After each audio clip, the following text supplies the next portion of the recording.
Hi, there in Chicago, Mel here. The voice crying out from the wilderness of Malibu to lend that voice for your support and encouragement at your rally today. The Coalition for Canceled Priests. I mean, it's not hard to believe that there is now such a thing, as personally I know many priests who have been canceled. But not for the reasons you'd think. I mean, it's not like they did a hit-and-run drive and left the scene of the crime or embezzled church funds, stole the altar wine, or committed some other heinous crime. No, not at all. And who's persecuting them? Well, their own bishops. How's that? Yep. Who are they? Well, they're a pack of men who generally passively sit by and tolerate any kind of nonsense. But if one of their priests utters something that resembles orthodoxy, well, then they spring into action, they reprimand him, and they bully him and do their best to cancel him. And it succeeds. They drum him out of the service, Off he goes. I'm really sorry about that. That's a grave injustice, and it's kind of white martyrdom. And it's nothing new. It really isn't. It's nothing new. And it's a symptom. It's a symptom of a very deep sickness that afflicts the church. It did not happen overnight.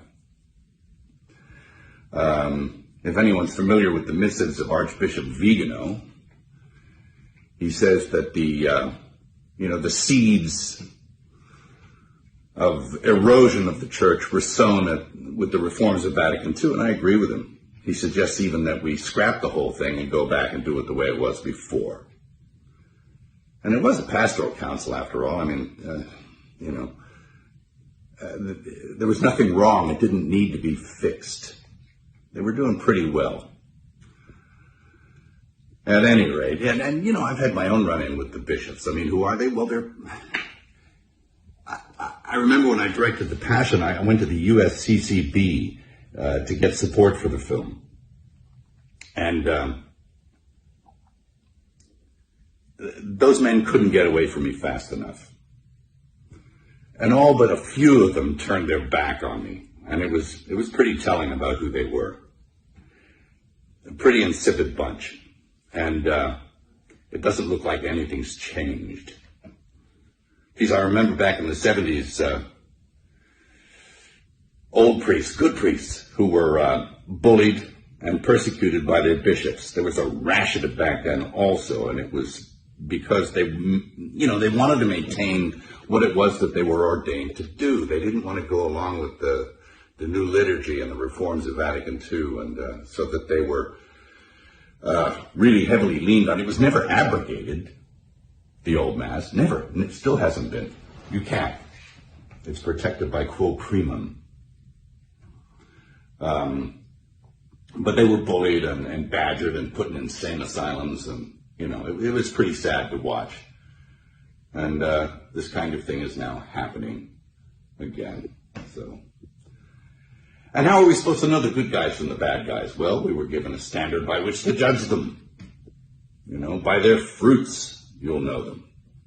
By their fruits. Anybody seen any good fruit lately? It's tough. And look, I'm a pretty sinful guy. I mean, I'm as venal as the next guy. But I know the difference between a shepherd and a hireling. And I think that the vast majority of these bishops are just a bunch of hirelings. And my question is, who's hiring them? I don't think it's Jesus. Is it Francis? Who's hiring Francis? Is it Pachamama? I mean, I think you need to look at the whole institution.